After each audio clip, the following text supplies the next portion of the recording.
Alright, I've got a bit of a tangent to go on, okay? As some of you may have surmised from the references I've made in my videos, I'm a bit of an anime fan.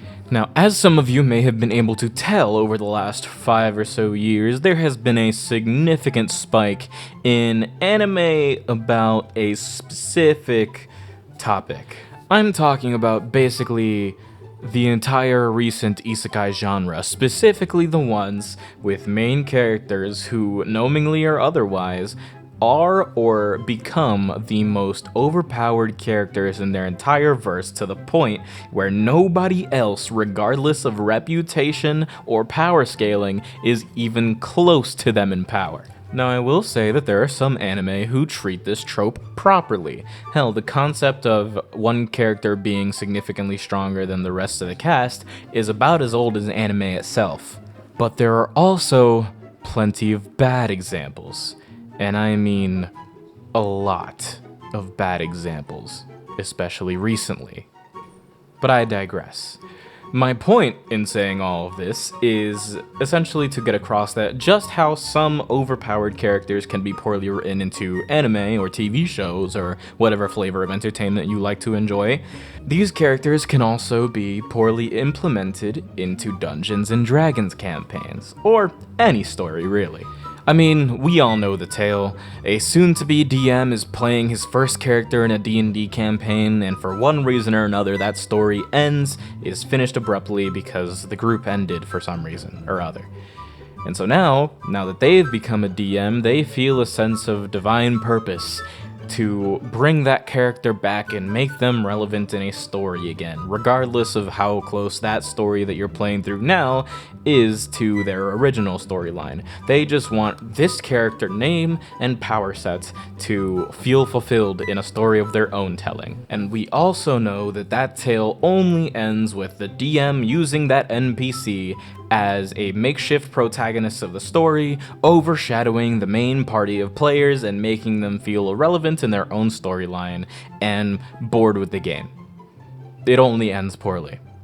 Now I have a word of advice for DMs who are going through that right now, and I promise you'll get through it eventually. Just write a book. Just write a story. You don't have to publish it. It can be fanfic or something. Just don't put it in your Dungeons and Dragons campaigns, please, I beg of you. Now, there is a way to properly implement overpowered characters into stories formatted like D&D campaigns. Fair warning, I am not a professional. I am simply an enjoyer of stories and a creator of D&D campaigns. Those are about my only qualifications. With that being said, let's get into it. So let's start off with the archetype that inspired my rant at the beginning of the video, the OP self-insert.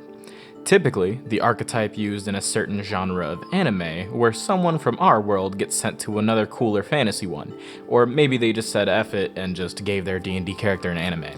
I say this in the most respectful way possible because I know what it's like to be a storyteller and to want to make stories, but I genuinely have no idea how some of these things got greenlit for a full anime production.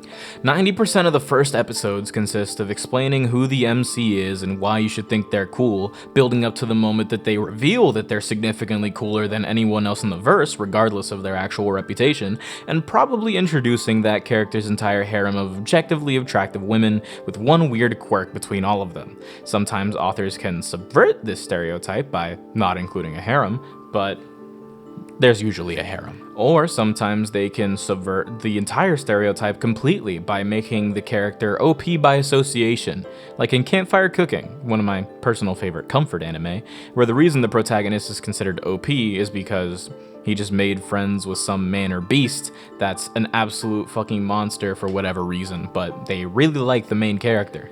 The problem with using either of these in D&D is that there isn't really supposed to be any obviously protagonist-y characters in your story, even among the main party.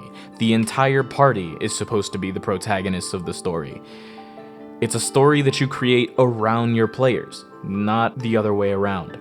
If NPCs, gods forbid a self-insert, outshine your players consistently in any way, there are only two ways that story is going to end. Either it's going to become really boring because your OP self-insert is a really bland character with a really bland storyline to follow him that's been done 100 times, or your players are going to look at the conflict of the story and go, we can just let that guy handle it. Trust me, I've been there. I know what it's like for your campaign to end early with a character you really like, with a story you really want to finish, but please, I'm begging you, do not try and turn your old PC into a pseudo-protagonist. Make them a cameo, or make them a temporary NPC, but if you try to make them as relevant to the story as the main party, it is going to cause problems. And even OP by association isn't a good option, because again, those stories are not meant to be fully engaging for people who are supposed to be considering themselves the protagonists. They're for you to turn your brain off, and no one wants a full party with their brain turned off. With the exception maybe being the barbarian. Now that I've finished that rant, goodness, 6 minutes into the video, we can get on to the good ones. I was going to start off with the OP archetype of gods/immortal characters, but honestly, there's so much to say about them that at least the gods will probably get their own video, but just as a heads up, don't make your gods be absolutely buddy-buddy with your players. They can have favor towards your players, they can help them with visions or prophecies, but if you just make your god the equivalent of an NPC at a tavern, they're gonna lose all their presence and all their divine influence. I mean, let's be real, do you really want your god to be the equivalent of Aqua from Konosuba? I didn't think so. Now, I'm going to use a fairly controversial anime as the basis for many of the examples for some of these overpowered characters, so forgive me in advance. Oh, Seven Deadly Sins. You could have been great. You could have been up there with some of the greatest shonens of all time. And then Season 3 happened. Oh, what could have been. Alright, enough with the mourning. Regardless of how you feel about the story, or some of the character design choices, you can't deny that for most of the series, the Seven Deadly Sins themselves are a great example of OP characters done right in universe. But they're sort of OP in perspective. Let me explain. Futures era here, I realized that there was a moment, and by a moment I mean a good 3 minutes, where I was just yapping about Seven Deadly Sins lore. So I cut it out, and I filled in that spot with this. I'm sure 90% of you do not care about Seven Deadly Sins lore. That anime has fallen off for the last like 5 years. But yeah. Anyways, back to the video. Starting off with the captain, Meliodas, he falls under the category of self-inflicted limitations, overpowered. Basically, from the beginning of the story, we're slapped in the face with imagery about how this short king could possibly be one of the most dangerous people ever to grace the presence of the Kingdom of Britannia. Also, shout out to the artist for whoever did the Wanted posters, and literally none of them looking like how these people actually looked. But regardless, the entire intrigue of Meliodas' story is that you know there's a secret power there that even with his self-inflicted limitations, he can't just hold back completely. The thing that makes this kind of character interesting is discovering the story arc of why are they holding back, and where does their power come from, and just how much are they actually holding back. Like in all of those stories where Spider-Man finally drops his limitations and he just starts absolutely dropping haymakers on people like Kingpin and Wolverine, and you're just thinking to yourself, man, I didn't think Peter had it in him to just completely knock off Wolverine's jaw. But the point is that these kinds of characters require a backstory and motivation. First and foremost, you need to answer where they get their power from, and more importantly, why are they hiding it away. If you want to take the character intrigue route, you can make it so that their power comes from some sort of tainted bloodline or demonic heritage, and they're trying to hide it away in order to hide their identity or ensure that nobody finds out who they're truly related to. Or you can take the Kenpachi route and just say that I'm holding back my power because I don't want to kill whoever I mess up. So it really just depends. Do you want to give them an interesting backstory, or do you just want to give them unmatched aura? You can do both, but I personally have a favorite, and it's the second one. Moving on to the next character that we meet, Diane is a member of the Giant Clan, and I feel like Something that is often struggled with is truly comprehending the scale of giants in D&D campaigns. Giants, I feel like, are one of those races that are often misrepresented just because their scale is truly hard to comprehend when you're just playing with a theater of the mind, whether it be your giants are from 20 to 25 feet tall or giants are hundreds of feet tall just regularly. Giants are one of those races that by default are overpowered compared to humans. I mean, just look at any kaiju movie, look at Attack on Titan, look at any of the fantasy novels with giants in them. Giants are huge, and just by the nature of their scale, they are OP in comparison to us. And that includes 7 deadly sins. And while basically every race other than humans is just significantly more overpowered than them, giants explicitly have trouble just walking around and interacting with humans, because what could be a simple stubbing of your toe in giant society could wipe out an entire small town. So I guess you could say that they're OP by virtue of scale. Really, the only way you can communicate this in a story that isn't using visual representation is just using as many descriptive words as you can, or using surrounding items to describe your giants. Like telling your player characters that even though you're hearing their voice echoing through the mountains, you're really only interacting with their pinky toe, or something like that. OP by virtue of scale is hard to pull off in D&D without visual references. They pull it off in anime all the time. Colossal Titan, Giants and 7 Deadly Sins, all the universal level fights in Gurren Lagann. But unless you plan on using visual references, or you just have a lot of confidence in your ability to really describe the size comparison of a giant compared to your party, I would recommend using these fairly sparingly. The next sin we have the pleasure of meeting is Bon, the Immortal, who is introduced as basically just the most suffering person in existence. I mean, no sane person lets himself just be chained up and spiked into a wall like that. He is a good example of how you deal with an immortal in a storyline. First of all, by virtue of their immortality, immortals can't die. Crazy, right? Which, in a world of mortals, makes them overpowered by default. The only way you can deal with them is imprisoning them or sealing them away in some way. That's why in the alternate timeline of The Legend of Zelda, they can't kill Ganondorf, so they just seal him away in a different dimension. That's how you deal with something you can't kill. Now, typically, immortality is a little bit of a special treat reserved only for the gods in the highest of divinity. But honestly, even in the past, gods have killed other gods, so immortality isn't always a scapegoat. So the question is, how do you write immortality to be a compelling storyline for a character? Well, you make them a masochist. I mean, these characters technically aren't quote-unquote immortal, they just have really strong healing factors. But Wolverine, Deadpool, the Hulk are 3 great examples of characters who have taken so much damage in a single instance that realistically they should have died, but even from scraps of tissue and blood, they just come back to life completely fully formed.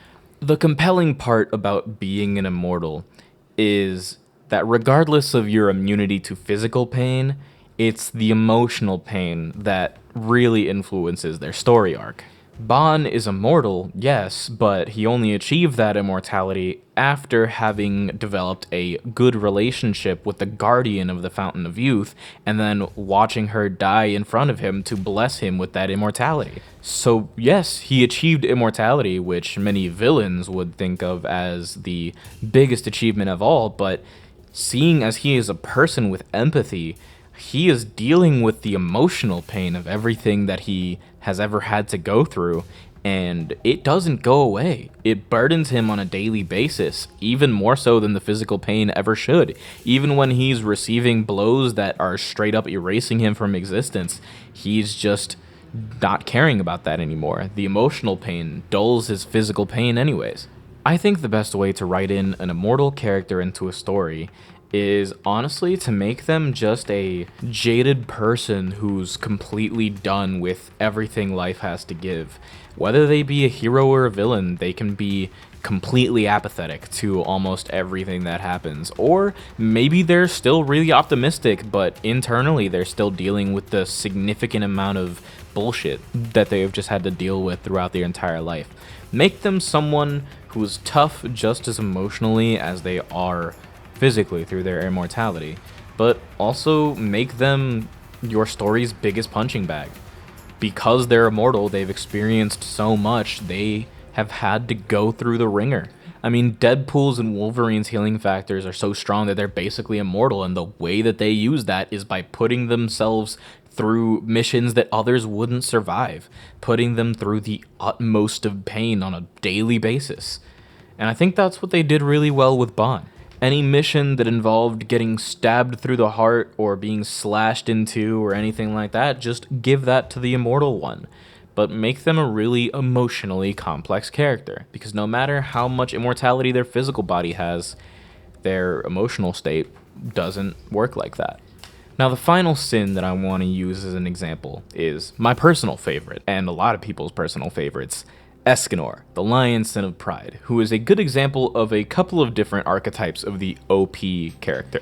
There's the strongest of their species archetype, where either you are the strongest of your race or you're just the strongest of your general group of people, like Gojo Satoru being the strongest sorcerer, Saitama being the strongest hero, Broly being the strongest Saiyan, etc, etc. There's also OP with the catch characters, who are extremely overpowered, but typically with some sort of caveat to their powers. And there are the endgame characters, who are really already described as extremely powerful by the beginning of the series, just to sort of use as a benchmark for this is where you could be by the end of your journey if you do everything properly.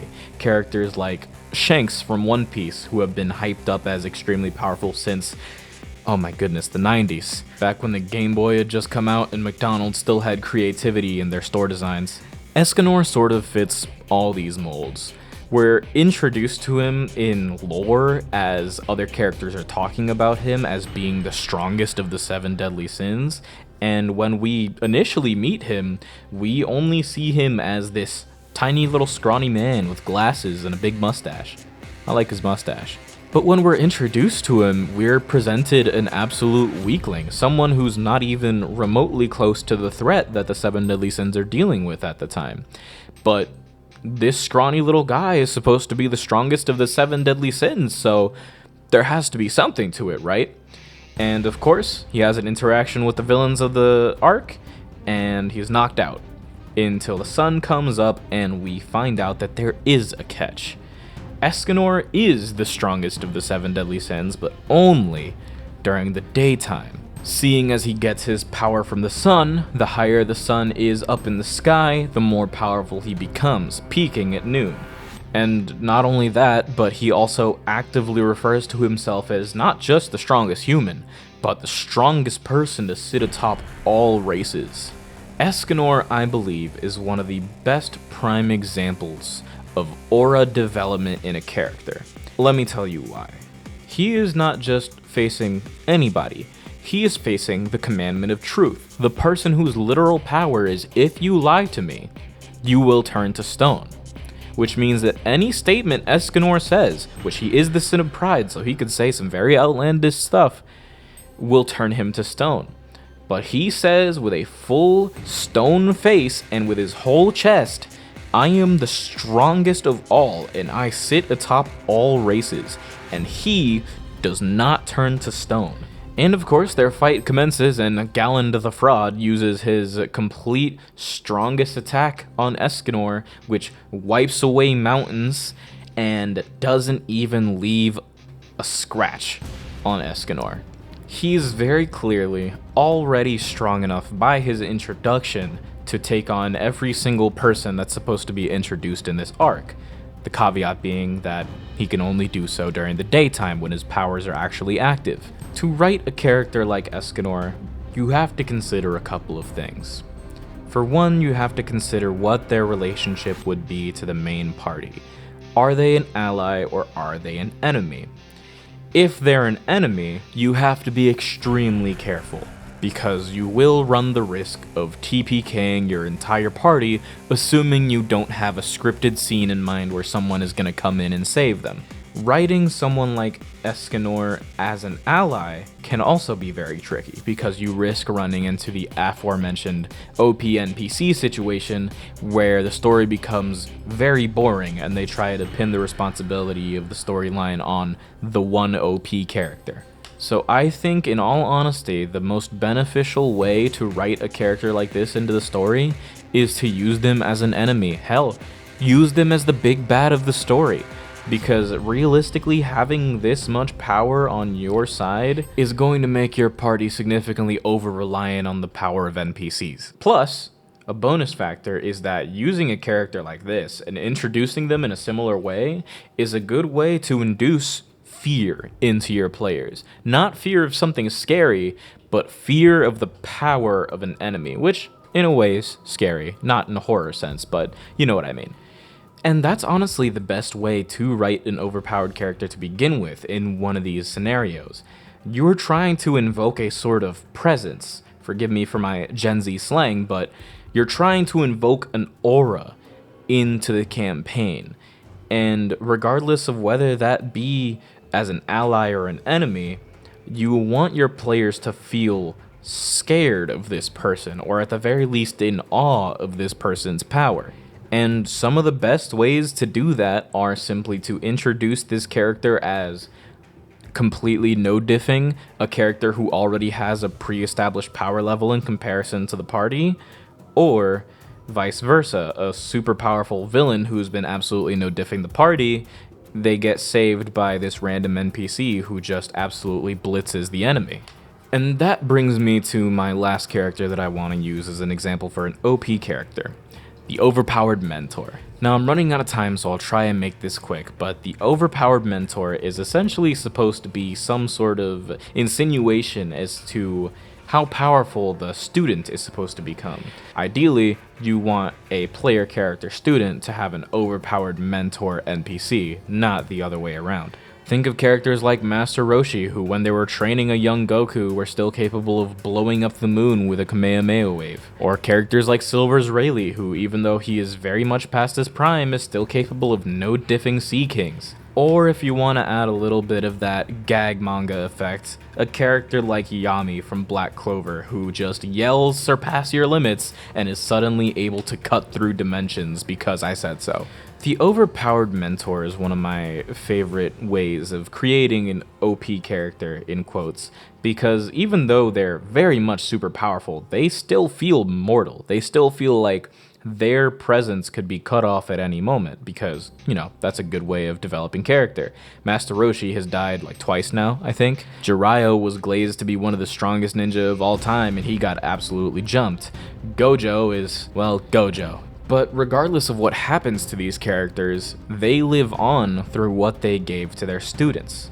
Which is why I think this is the best way to write an OP character. Establish that your mentor is extremely strong, especially in comparison to your main character, and then have them killed off by the enemy to establish that they're stronger than their mentor, instilling a sense of fear in your main character, but eventually they overcome it and become even stronger than the person who taught them, by virtue of becoming stronger than the person who killed them. In conclusion, I know I went on a super long tangent for, oh my goodness, it's been 25 minutes, I need to finish this video. Write your character in a way that is supporting to the main cast. Your NPCs are not meant to be the focus of the story. They can be the focus of a scene, or they can be the focus of about an hour of dialogue, but they are not the focus of the story. Make their strength relevant to your main characters in some way. Make their overpoweredness something that the main character aspires to because of something in their backstory or something that they fear that keeps them away from them. And the one thing above all that you should always keep in mind is collaborate with your players. You know, an OP character doesn't make sense if your character's backstory has nothing to do with that. You can't just introduce somebody who claims to be your player's teacher and they have no idea who they are. Unless you're going the amnesia route, but why would you do that? Anyways, I think that's about really all I can say on the topic, because otherwise I'm going to be here for another hour. Don't overshadow your players, make sure their relationships with super powerful characters are making sense, and don't make them best friends with a god unless you want to deal with those consequences. Thank you guys so much for watching. If you guys enjoyed this video, I should have about 4 other videos all in different styles out now for you guys to enjoy. This video was a lot longer than I thought it would be, especially in comparison to my other videos because, oh my goodness, I had a lot to say about this topic. I thought it was just going to be a short video about me ranting about how isekai protagonists are OP and boring, but apparently I had a lot more to say than that. If you liked this video, hit the like button, comment, subscribe, do all that good YouTube stuff that makes us pop up in the algorithm, and if you enjoyed this, go watch the other videos. I'm sure they're waiting for you to go watch them. I've been Zara, the head librarian at the Tome of Many Tales, and I will see you all in the next one. Bye-bye.